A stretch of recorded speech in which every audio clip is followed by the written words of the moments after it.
Hey, how you doing today, folks? Welcome to episode 17 of Just Conversations, no interviews. Please remember to like, subscribe, and share.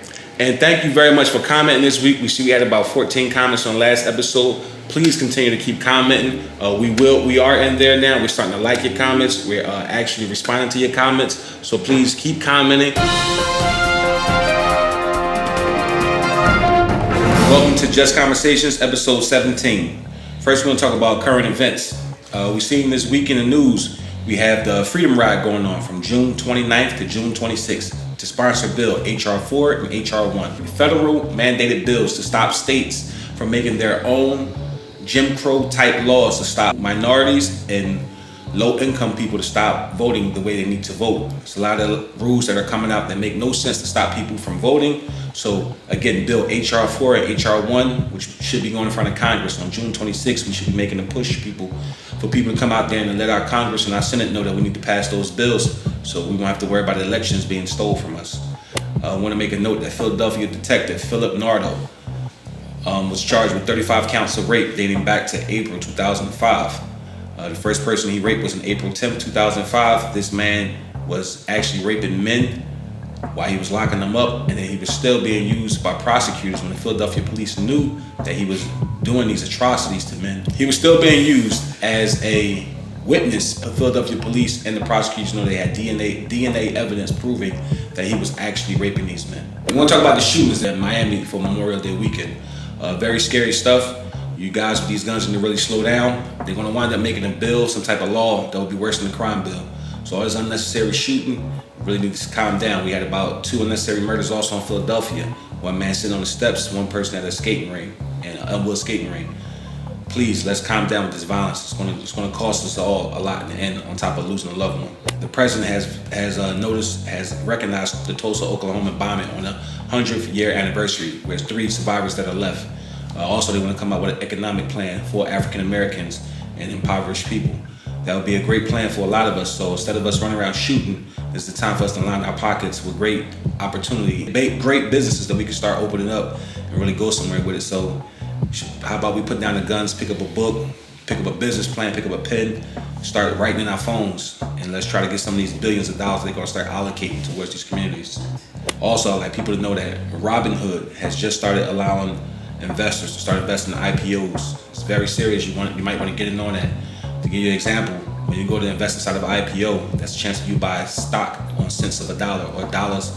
So when crypto first came out, give you an example. When Coinbase first came out, when it finally hit the market, it was at $425 a share. But if you were able to get it on an IPO stage, you probably could put 1,000 shares of Coinbase for $450. So again, the IPOs will be on Robinhood. It's your chance to get in.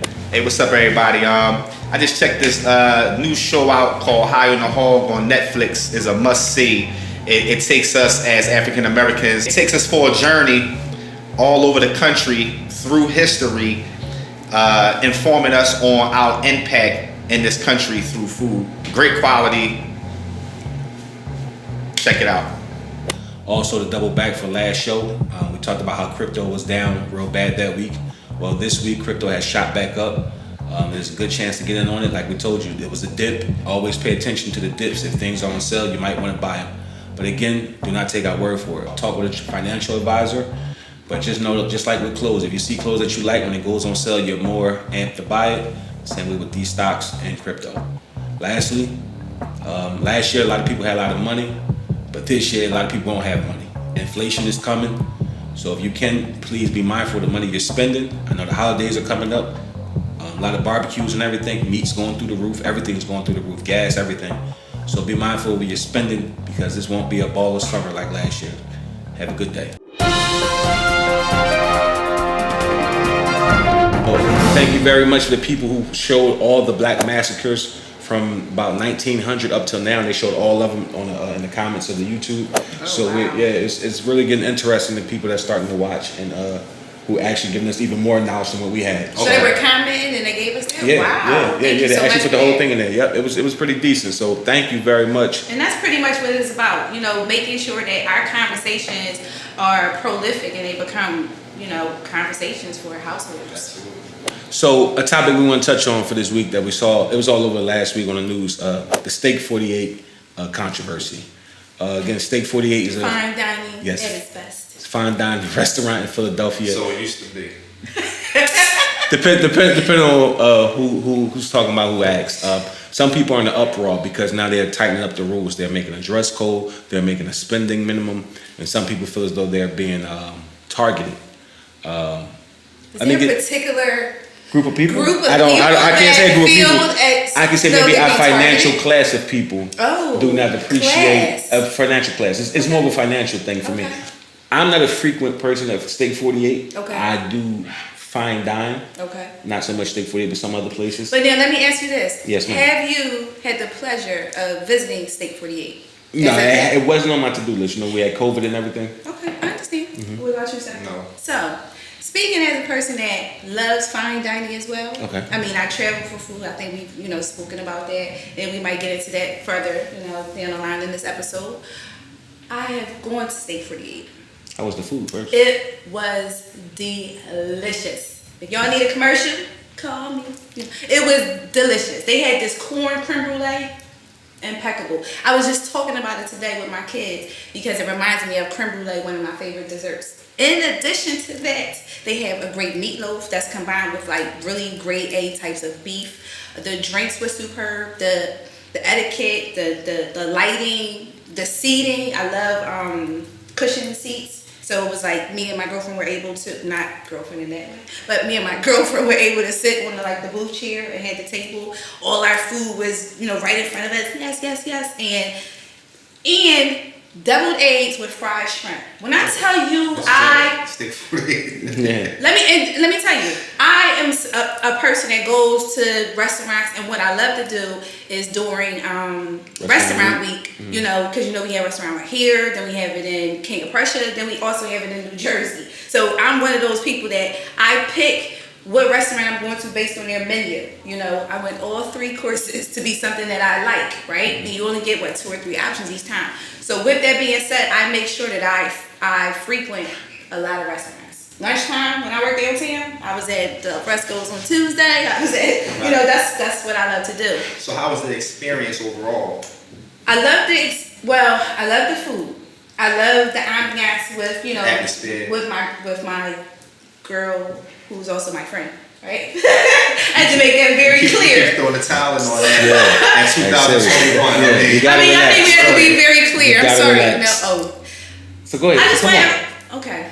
Move right along. Food and ambiance is good. But how was the environment? I do agree with those new procedures because I think I mentioned it on the show prior in regard to when we were there. It was a Tuesday or a Monday, and right next to us it was a party of 8 or so girls. But in my opinion, I hope they enjoyed their food and the ambiance. However, what I saw was them keep getting up, walking around. They didn't really have a lot of food on their tables. They didn't have liquor. I didn't see bottles, anything like that. And, again, I'm not judging, but I did notice that it didn't really mix with the vibe of the restaurant. I didn't feel like they fit in the restaurant. They were there with... Oh, really? I mean, they were there on a different vibe. Their actions didn't fit the... Their behaviors. Their behaviors, and I think the etiquette, the attire. Mm-hmm. Absolutely. You know what I mean? Because if I would have been there with my daughter, I would have been kind of baffled as to why these women are at a restaurant half naked. You understand what I'm saying? I just didn't feel like, when you're going to that type of establishment, that you are going to be presenting yourself in a certain way. That's just my now, is this the Republican hobby, or this is just what you noticed as a customer? Like for I'm joking, but let's just say serious. No.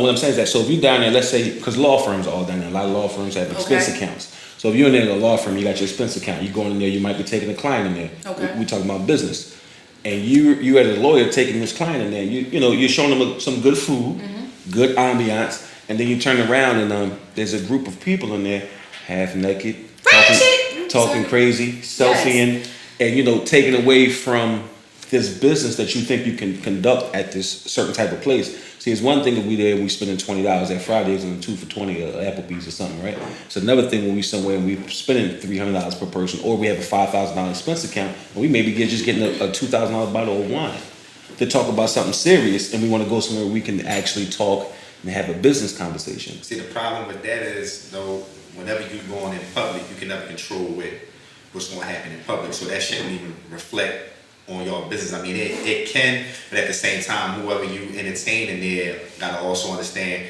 my intentions was to take you to this particular place. You know this is a well-established. You know what I was going for, but we can't control. You can get a bad server. You understand what I'm saying? But I think in business, you can't have excuses when it comes to something like that, especially depending on the type of business. And I think, like you said, you have different premises of business, right? But when you're talking about, big business, or, depending on the income bracket, right? When you're going to an establishment that has a $100 minimum, in your mind, you're gonna believe that you wouldn't incur those type of frictions when it's coming to your business. You understand what I'm saying? If that makes sense. I think the dress code alone can kind of slow down the bad company. The dress code alone can do it. I don't think you necessarily have to put a price tag on how much you can and can't spend. I mean, let's be honest. People probably upset about the changes that they've taken, but most fine dining restaurants, as you would say, most of them you have a dress code. You have to wear a jacket. You have to do these types of things. Some of you have to have a tie. They say that, but I don't know how it has been enforced, especially after Corona. You know what I mean? I don't know how the city, the energy is in regards to dealing with that when restaurants haven't been open. You know what I mean? They haven't been getting a lot of money. So you got to take into consideration, the discourse that they've taken in regards to the virus and the stores being closed. So now, you want a certain type of etiquette. These waitresses and waiters have been unemployed for so long. So to be working this 8-10 hour shift, and somebody is at this establishment and they don't want to tip you, they don't want to give you 5-10%, let alone the 20% for your bill. 5%. You understand what I'm saying? That's disrespectful. But hold on, I'm gonna go for something you just said. The dress code is one thing, but another thing is that if I because it's COVID and I can only have 50% of my other people. Yeah, absolutely. And I just let a party of 10 in, right? I let this party of 10 in. Same premise. And I'm thinking that, all right, at least everybody going to spend $100. Right. But if I let 10 people in and they all get water, and one person get a spinach dip, another person get another. So I got 10 people in here who are here taking pictures for Instagram, trying to show that they in the upstanding spot, but they only spent between 8 people. You spend $200. You spend maybe $150. Yeah. You ain't tipping my waiters, and then on top of that, I let somebody else walk away or go somewhere else who probably was gonna come in here and drop $2,500, $3,000. Fine dining is not for 8 people to go out and spend $100. See, the sad thing about it is you never know what you're gonna pick, so you can always do that over and over and over again. Yeah. So what I'm saying, especially talking about during COVID, so many businesses had suffered and went under. I don't think nobody was in a position to say what business they was gonna turn down. You understand what I'm saying? Yeah, but it's messed up if I accepted you. Yeah. So I understand the $100 minimum, because if I'm accepting a party of 8, that's at least 2 tables. So that's just low. Okay. So now here's the understanding. Are we talking about a price, a minimum on the party size? From no, not on the party size, just per person that comes in there. So what I saw was like in fine dining, pretty much like per plate. Fine dining to me, and from what I've experienced in my life, it's always $100 a plate. It's always like, I mean, even when people I know that go out for Mother's Day, it's $1,500, $800, $1,000, 6 people, like, it's usually in the realm of that. Like, I don't know no other way when you're fine dining. Yeah, you know what I mean. So like, I would hate to be the business owner who just let 8 people in, may have turned away 4 people, right? And I got stuck with $250 because you want to keep the lights on, right? You know what I mean? So that right there would frustrate me. You ain't got to think about your food. I think I would. I mean, if it was me, I think when it comes down to big parties, 8 or more, I think I'll say, hey, with a crowd this big, we got a certain minimum That should have been held on your card anyway. Because of capacity issues, we letting you come in for this, that, and the other thing. But I don't think if I have 2 people coming in, I'm gonna say, hey, it's a certain amount. Yo, just let them people do what they gonna do. You know what I mean? Like, yeah, I don't know because I done been in some great restaurants, and I don't do a whole lot of restaurant eating no more right now because my diet, so I don't go into like I ain't been to Steak 48. You understand what I'm saying? But I've never heard of a certain limit. They never said how much you had to spend in these places. No, I mean, you wind up spending. Let me tell you why I like the fact that they're saying the money versus the dress code, right? Now they might be saying something about a dress code. It's dress code too. It's dress code too. Keep in mind, spandex, all that shit, hats, all that shit is done. Okay, but now that's sounding a little, kind of biased because if you keep in mind, let's think about a lot of restaurants have dress codes. Yes, but we talked about this as well. How do rich people dress? How do people with money dress? You understand what I'm saying? They didn't say you had to have on expensive clothes, but it's certain attire, like formal attire. So let's say like you go to certain restaurants, you have to have a jacket.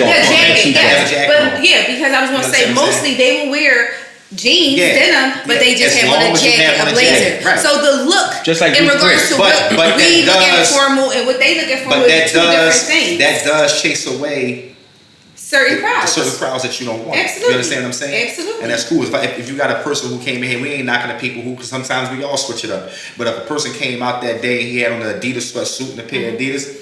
I don't really need you in my fine dining restaurant. Exactly. And he probably not going to want to be there because I'm going to make him put on one of the jackets I got in here. Don't go with his leg. Yeah. You understand what I'm saying? So we already, that's killing, a lot of, riffraff right there. Even kind of, touching on the food. I'm not a waiter or I'm not a cook. I'm not a restaurateur, But when I was there, also that particular night, they didn't have. I think I wanted a ribeye. They didn't have that particular cut of steak. Now this is a steakhouse, but again, if you're going off of COVID and you're going off of how many people you can have on your premise and things like that, again, that's all relating to your business, your dollars and cents. Right. You know what I mean? So. Absolutely. You gotta just look at those things. I'm with it. And I love, honestly, the fact that they're only open from like evening time. They're not a place that you can go in the daytime. You can't get lunch there. I love it for that reason. I wanted to ask y'all, did y'all get a chance to check out, it's a little series called High in the Hall. Have y'all ever heard of it? No. When do you find the time to watch all these shows? It's let me tell you when I really watch TV, like Sundays, I get a chance to watch TV. My kid's not at school, a lady not at work, so we can sit down and watch TV. So y'all watch these shows together? Or when I'm cleaning, I got the TV on and I'm, you know what I mean? Okay. But lately I've been able to catch up on some TV shows. So let us know what's going on this show. Anyway, this show is a real good show. It talks about us African Americans in this country, and it gives a little history. It gives us a little bit of history through cooking. Okay. And this guy who narrates the show, he takes us from the States all the way to Africa, and comparing dishes to African American food and African food, and seeing the further we get to the South is a lot of similar quality and similar tastes. And he was tracing how did that even come about is because a lot of people in the South kept a lot of the heritage that they had through slavery. A lot of that stuff didn't get whitewashed down. It's just still there. So a lot of foods that we realized, that we grew up on and we realized taste just like African foods because it is. Yeah. And so as he takes us on that whole journey, he comes to Philadelphia and there's a restaurant in Philly called Hemmings and Hercules. Okay. And these two guys were renowned chefs. Everybody knew them. They was like celebrities in Philadelphia. Okay. And they were slaves of, Hercules was slaves of George Washington. And he came over from out of state. And back then, years ago, when you came to Pennsylvania, 6 months of being a resident in Pennsylvania, you automatically get your freedom. Okay.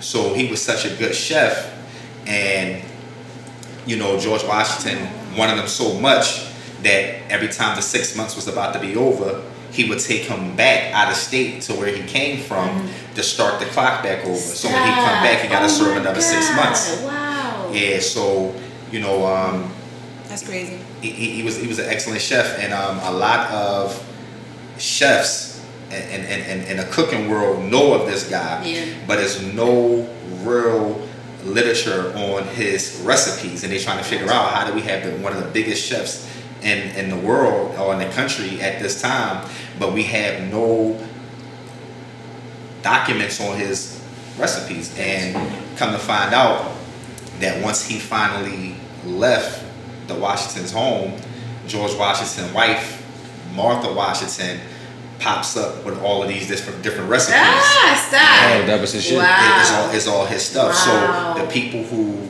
came up with the idea of this restaurant in Philly talks about this on this show. So this restaurant is open now, or this is something back in the day? No, this restaurant is It's open now. right now. Oh, yeah, Okay. we're gonna have to check it And out. so everything that you taste in there Is from it's authentic recipes from Oh wow.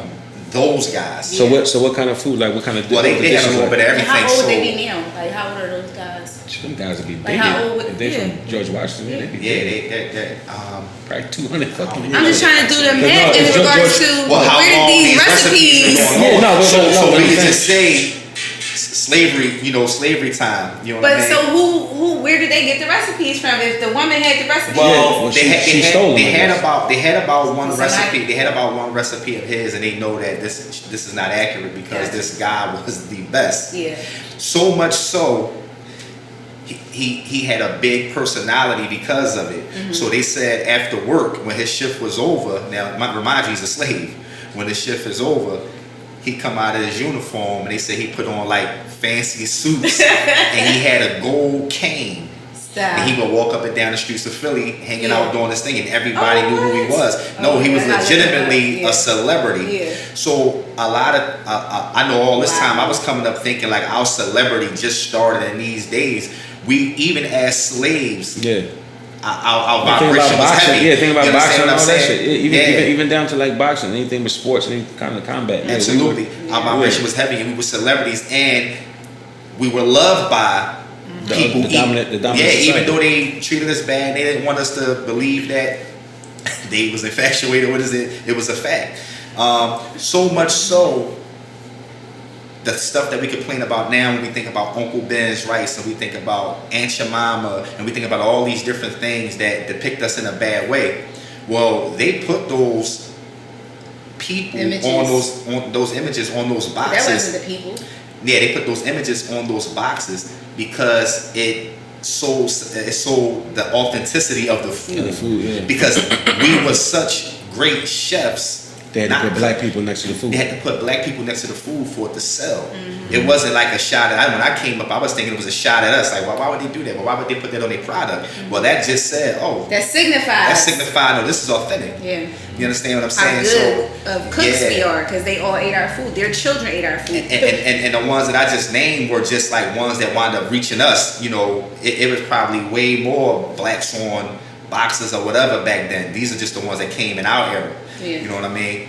So it was a deep thing. It's so crazy how I'm not a big TV person, but in watching various shows, it's a lot more commercials, and I understand, I get it, they dropping they millions in certain sectors, but I'm watching the commercials and they are starting to have more black people, but more black Styles of people. not styles, but also stuff like, for example, one of the commercials I saw was telling like his son that he could be anything he wants. So he had to run. He had him running on the football field, right? So every time he threw the ball, it was like, you can be an astronaut. But then they showed a black astronaut. You can be this. But everybody that they showed that he could be, they had a symbol of a black person that was doing it now, right?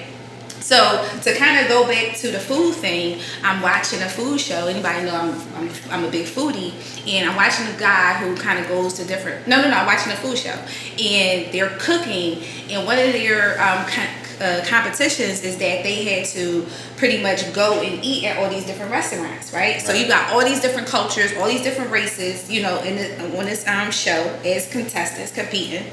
and they're going to a Jamaican spot to eat. They're going to an African spot to eat. They're going to a Haitian spot to eat. And one of the commonalities that they all felt, it was almost like they were at like a family reunion. You know what I mean? They all, different cultures, like, oh my God, I feel so much at home. Like, this food is so comforting. You know what I mean? And the African Americans that was on there, they were literally crying about this now chance of African Americans at the forefront. You know what I mean? And it's like, we now get to showcase our food. We now get to showcase the authenticity of where we come from, bringing it into our dishes. I mean, they were boohoo crying. They had me crying, and it just shows where we are in terms of, you know, not just having something like we said last week, not just showing up, but having something to say, being meaningful, showing where we come from. And it's one thing to learn about Marcus Garvey and Malcolm X, Nat Turner, all those people, and it's amazing. But it's inspiring also to see these new people bringing this new information, you know, this new dynamic of this new world, chasing this new money is so inspiring. Well, on our back episodes, that was something we had talked about because of the riots and everything of last summer, where everybody, I said, they got to go in that back room and say, how do we calm these people down? And if you look on TV, print ad, digital ad, is more geared towards showing what black people look like. Mm-hmm. Not the niggas in the videos, not all the, no, they're showing actual people that look like everyday, whether working, prosperous, business owners. You see so much of it now on TV and from commercials in the ways you never saw it before. Yeah. And now it's not like that. Like now I'm looking like, damn, they really represent. So it took something very drastic for them to really show the other versions of us. Right. Now it may piss some people off, and it may show the younger people of some of those pissed off people like, no, there are black fathers. Mm-hmm. There are black people that know how to go to college. Every black person I know of, which was never the case anyway, but in some media, if you look at media to know who black people are, that's what you would think the definition of a black person was. Right. So, and not to cut you off, but that's one of those pioneer moments, in my opinion, right? So I'm having a conversation today with my daughter's girlfriend who's getting ready for college, and I'm like, Jazz, what's your top 3 choices, right? And she did not mention a HBCU at all, right? And it's not that, of course you can do what you want to do, right? But I had to kind of let her know that because we are at this $1 trillion mark, because our voice is becoming, more paramount, it would be so amazing that, not saying all, of course, equity, but if many of us can decide that we're going to only support HBCUs, even if it's for 5 years, you know what I mean? Like, what would that mean and look like for us as a people? Our teachers, our educators, have them highlighted, you know what I mean? Have them giving back to their own, feeling good about what we're doing as a group of people. You know what I mean? That right there would be a stamp on something. Well, that's actually happening now. Maybe I know you talked about it. I mean, because Dion Sanders was just on the show today.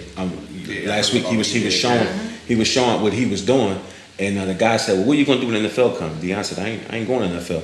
He said, what are you going to do if one of the big 5 schools come? He said, for right now, I'm staying here. Yeah. He was like, y'all want to talk about who got the better training table, who got the better attendance, who got this. And he was like, man, how many Hall of Famers come out of HBCUs compared to how many Hall of Famers come out of the big schools? Right. And when they talked about the big 5 schools, which would be like Alabama and something else, and they compared the Hall of Famers to the HBCUs, HBCU had more Hall of Famers. So it proved the point where he was saying, like, the dog is in you. Exactly. No matter what school you go to. That's right. When you got the dog in you, it don't matter if my school ain't got no big gym. Like Dion said, if a kid don't want to be here because of how it look, I don't need him here. Mm-hmm. Give me the kid that everybody looked over that got that dog in him.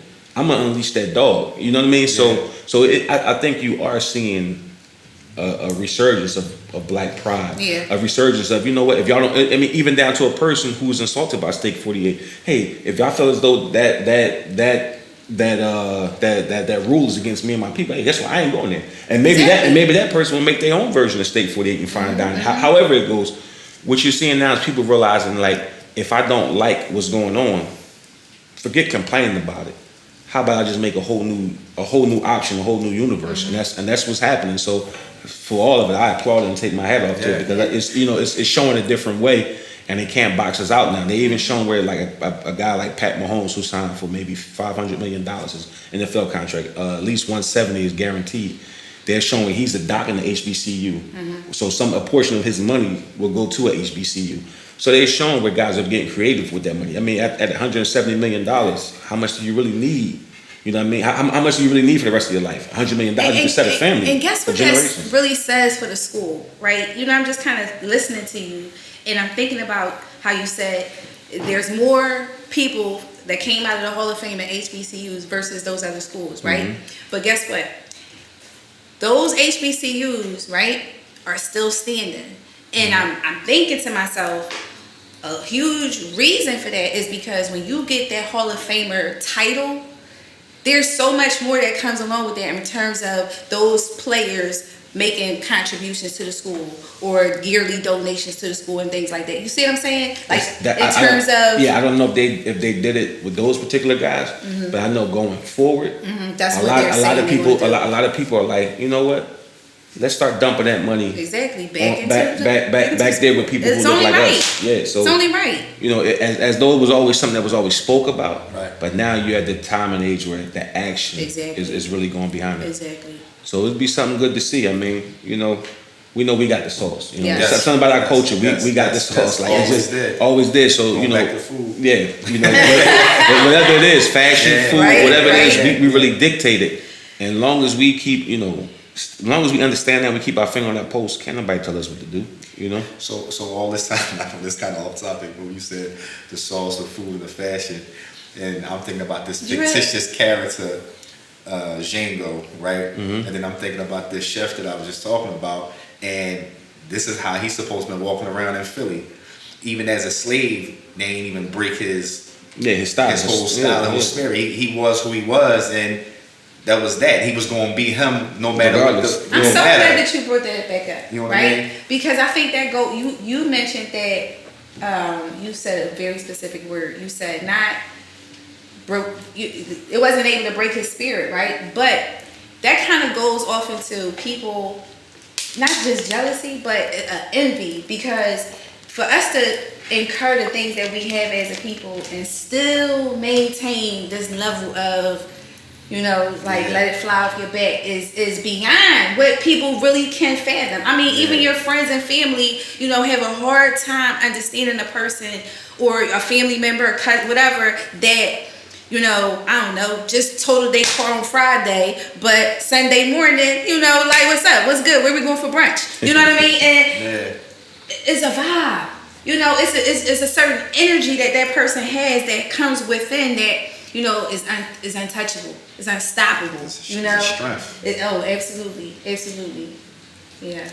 So you want to talk about your wonderful police officers? No, I was going to ask him real quick, since he watching all these movies now. I was going to ask him if he remembered the line that they said in Great Debaters, or anybody else for that matter, if you want to challenge the kid. The line I'm referring to is this: when he was training the students for the first debate that they were going to have when they all joined the team, they had to keep echoing this same speech over and over again. Does anybody recall what he was saying? Kind of go back to what you just said about being fearless, not being chasing the dog or having a dog, bark, woof, woof, I don't know. I don't know. But the point is, the chant that they were saying is, I don't know verbatim, but the premise was that God is in control. He had them repeating over and over. Who is your contestant? Nobody. Why is it nobody? Because God makes your decisions, or God makes the decision. My contestant is invisible. You know, he just had them saying it over and over again. But it just speaks to what you said about just kind of having that you know, this new revived energy or strength. It's a wonderful time to be an African American right now. If you can embrace the opportunities financially, socially, man. I mean, if you can be your own person, you can let your voice be heard. Pay attention to what's going on. Yeah, this is really your time. What you say earlier? What'd you say? Pay attention attention to these gas prices. Pay attention to these food prices. Yeah. Pay attention Inflation. to the inflation that's going on around you because it's going to dictate your year. Be mindful. Like, listen, your Miami trip is taxed up this year, boo. So everybody catching these flights, you might want to really think about it because when you get to what is it, the 912 or the 310, that's 12. That's 9% on your taxes when you go into some restaurants. Okay, so all y'all that's sitting on the side with the water, thirsty, stop it. Right now is not the time. And I'm being so serious. Like especially for like the students that are going over there for spring break or the summertime. Miami not the place. It's costing you too much. Vegas, not the place. You want to go shopping on the strip, you better go to the outlet, okay? Just have an alternative. It's not going to work this year. Even the outlets. And I'm speaking for myself. I'm scared. I'm nervous about my spending and my choices because I see the numbers going up. Is this going to be a inflation for a short period of time? You know, I got to ride this wave out. It's going to be at least 2-3 years. Yeah, it never goes down. What happens is it'll slightly, so let's say they say it's going to medium out. Yeah, so inflation is up to 12% now. So we'll be lucky if it goes back down to 6. Right. But what happens to people in the back rooms, like, shit, it's just like the streets. If they paid it now, everybody can't afford it. Yeah, but I'm looking at it. Man, the math is not, listen, I'm paying attention. If you even watch something as simple as, and I hate to compare. We are about to be the new New York. And the reason that Philadelphia can do it is because so many people from New York are moving to Philly. They cool with that because in New York, you spending $3,000 on a closet. You understand what I'm saying? So they are, I know the lady on my block, she travels every single day catching a train to New York. That's how much money she's making over there. But in terms of exactly. So they can get away with it here. It's not happening everywhere, but guess what? They're dictating and deciding what's going on. So the shootings, that's not helping, right? Because all they're going to do is keep. No. The shooting's helping. Because what the shooting's helping for the power, so people in power is that's how they're going to keep moving everybody out. If you think I'm joking, no. If you think I'm joking, that's causing the economy to keep going up. Drive down Ridge Avenue, right around the bus depot, around what would that be? Diamond and Ridge. Come back up some. Just start right there. Susquehanna. So start right there and just drive down Ridge. Mm-hmm. I swear to God to you, there's so much new construction coming out that ground right now. Mm-hmm. So when they first, but I'm saying, I remember when they called it the worst neighborhood in Philadelphia. It was So you have homeowners around there. Now, if you're a homeowner, if you can hold out 5 years with one of them properties you paid $30,000 for, you have the opportunity right now to sell that property anywhere from $200,000 to $300,000. If you can take that $200,000 and put it up in something long term, take $100,000, go buy in an okay neighborhood, not in the Northeast. Not if now if you kind of poor and black, you probably want to go to a Harrisburg. I don't know where you would want to go, but there's other places you can go now. Houston, New Orleans. Wherever you go, but you gotta think about with places. A bankroll. Yeah, but you can go with a bankroll.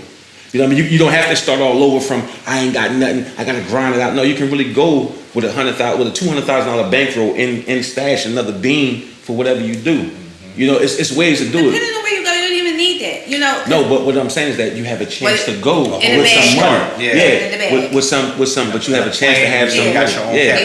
But in Philadelphia, people really gotta start paying attention, man. You gotta start paying attention to the prices on everything is going up. You trying to flip a house right now is costing you double. Sheetrock is $6, and I shouldn't even know that. It ain't $6. It ain't $6. I'm like, wait a minute, this math ain't adding up. It's am I wrong? $12? That's what I'm saying. I'm like, wait, $12.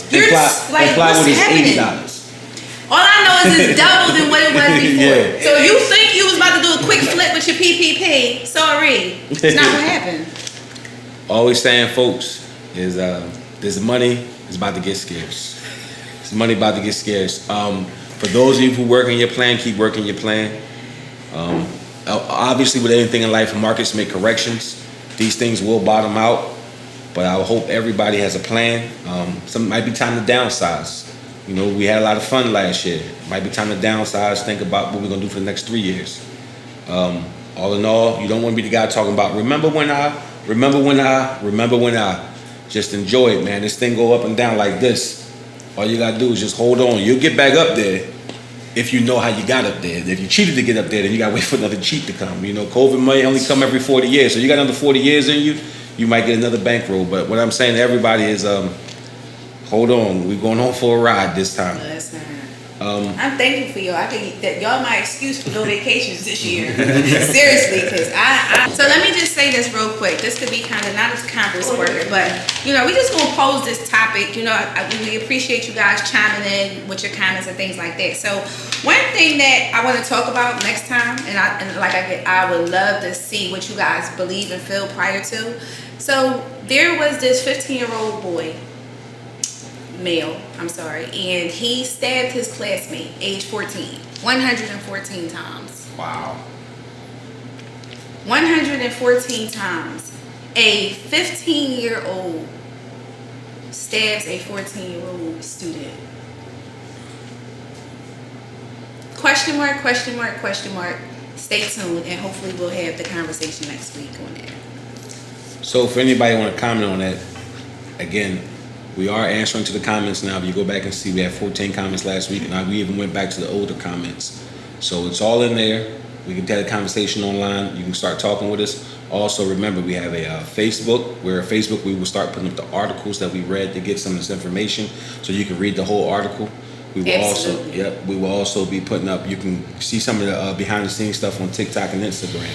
So please, always remember to like, subscribe, and share. Thank you very much for tuning to Just Conversation. Sorry, sir. What you need?